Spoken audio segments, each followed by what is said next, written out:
Ohayo, good morning! Magandang umaga mga kamamshis in Japan. Today is Saturday, kaya eto nag-aya nga si Bunso na mak na nga lang ang aming almusal. At after nyan, eto ako, pasayaw-sayaw nga at magsasampay lang naman. Kapag nga ikaw ay mamshi na, ganito na ang gawain mo sa buhay, maglaba at magsampay. O diba? Daanin na nga lang natin sa pagsayaw-sayaw dahil nga minsan nakakayamot na rin na paulit-ulit ang ating ginagawa. Sinong agree? Itaas ang kamay at iwagayway. Ako nga ay nauhaw sa kakasayaw, kasasampay, kaya nanghingi ako ng tubig dito kay panganay. Inutusan ko na rin siyang magsampay. Sinunod niya naman akong isampay, kaya nga lang, ayan, tinambak niya lang. Sabi ko nga, aba, paghiwa-hiwalayin mo naman yan at baka hindi matuyo yan. Ito nga't naalala ko na mayroon akong natanggap na free sample sa TikTok shop. Kaya nga naisipan ko na rin gumawa ng promotional video. Ito nga ay mini portable vacuum cleaner na pwede mong gamitin sa sasakyan or kahit sa loob ng bahay kung saan maraming natatambakan ng alikabok. Naalala ko nga laging madumi ang lamesa dito ng aking bunsoy. Kaya naman inutusan ko na siya na linisin ang kanyang table. Magaang nga lang ito kaya bagay na bagay ipagamit sa mga bagets. Eto nga at feeling niya naglalaro-laro lang din siya pero nakakapaglinis na din siya, o diba? Bongga! Eto nga't sinamantala ko na nag-e-enjoy siya sa paglilinis. Kaya sabi ko, dito, linisin mo pa banda. O, eto pa. At tapos, ayan na ring organ niya ay nadamay na. Inuto-uto ko nga, sabi ko, ang bait niya. Ayan naman at gustong-gusto niya. Yung inuuto-uto siya, mas ginaganahan siya. After ko ang kulitin si Bunsoy, bumalik na nga ako dito sa aming kwarto. At alam ko na marami ding alikabok na nagtatago dito. Nangunguna na nga tong lamesa ng asawa ko. Ito nga't maganda rin palang panglinis to ng keyboard. Dinamay ko na nga tong lalagyan ng aking mga anik-anik. Sinunod ko na nga tong headboard ng aming kama. Minsan lagi ko rin nakikita maraming alikabok. Pati na rin dito sa mga bintana. Ayan nga't hindi ko tinigilan itong vacuum cleaner na ito hanggat hindi nalolobat. Mas bet ko nga itong gamitin kaysa sa pampunas. Ayan nga't walang kahirap-hirap at parang magic na nawawala ang mga alikabok. Hindi na nga ako tatamarin na maglinis ng mga alikabok dahil dito sa gamit na ito. Sobrang na-enjoy ko nga, kaya naman pati dito sa kwarto ng anak ko ay dinamay ko na. Mukhang maganda nga rin itong panglinis ng blinds at pati na rin ng electric fan.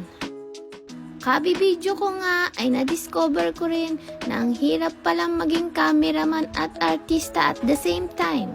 Hala, ano daw? Ito naman ang sinunod kong gawin, ang magdilig ng aking mga halaman. Ito nga ay mga jade plant. May nakapagsabi nga sa akin, pag namulaklak daw to, mamumulaklak din ang wallet ko. Kailan kaya yun? Yun lang.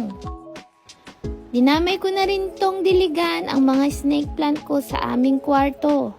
Ito nga daw ay natural humidifier. Kaya magandang ilagay sa kwarto nyo mga kamamshis. Try nyo na. O diba, Kuya Kim Yarn? Sunod ko namang nilinis itong aming toilet. Wala na nga masyadong tissue kaya niripilan ko na rin. Bilib nga ako sa mga mamshis na napakalinis sa paglilinis. Minsan nga naiisip ko na ganun ba talaga sila kalinis? O for the content lang? Uy, grabe, judgmental yan. Pero pag mamshi ka at working mamshi at the same time, hindi mo na nga talaga magagawa yung sobrang busisi sa paglilinis. Kasi pag ginawa mo pa yun, ikaw na yung magmumukhang madungis. No offense sa mga sobrang linis. Tamad lang talaga ako maglinis. Kahapon pa nga ako nagbo-voice over pero hanggang ngayon hindi pa rin matapos itong aking ginagawang voice over. Di ko nga alam kung bakit. Paulit-ulit kasi nga nabuburur ako. Bulol yan. Inaabot na nga ng gabi at ako'y napuyat na nga.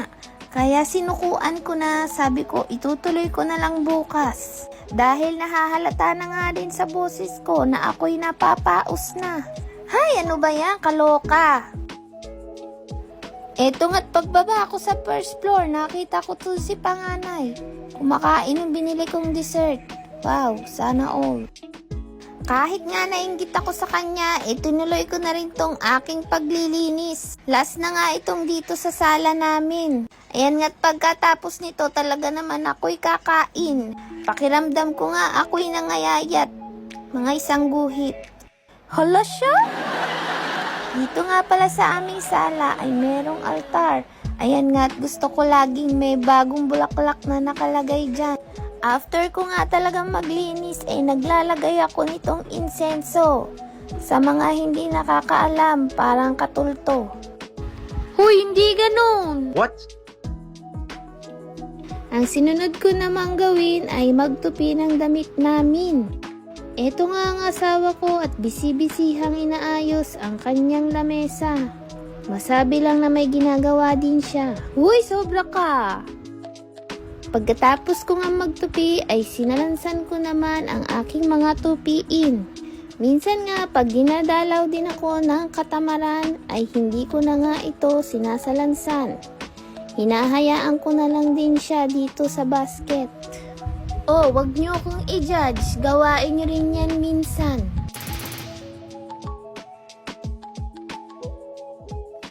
Pero kidding aside, tayo rin naman mga mamshis ang magkakaintindihan lalo na sa mga ganitong mga bagay. I got you, girl! At sa wakas, dumating na nga itong pinaka-favorite ko, ang pahinga at ang merienda.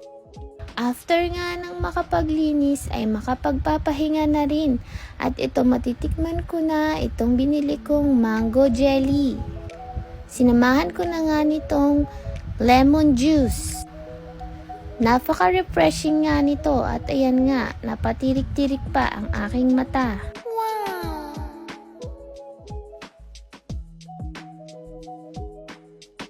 After nga ng merienda ay nilaro-laro ko naman itong aking doggy. Ang pangalan niya nga pala ay Boo. Kayo ba mga mamshis, mahilig din ba kayo sa mga pet? Nakakawala nga din ng stress pagka meron kang ganitong pet. Kapag nga wala ang aking mga anak shis, nakakatuwa din kasi meron kang instant playmate. Hanggang dito na nga lang for today's video. Thank you for watching. Janet!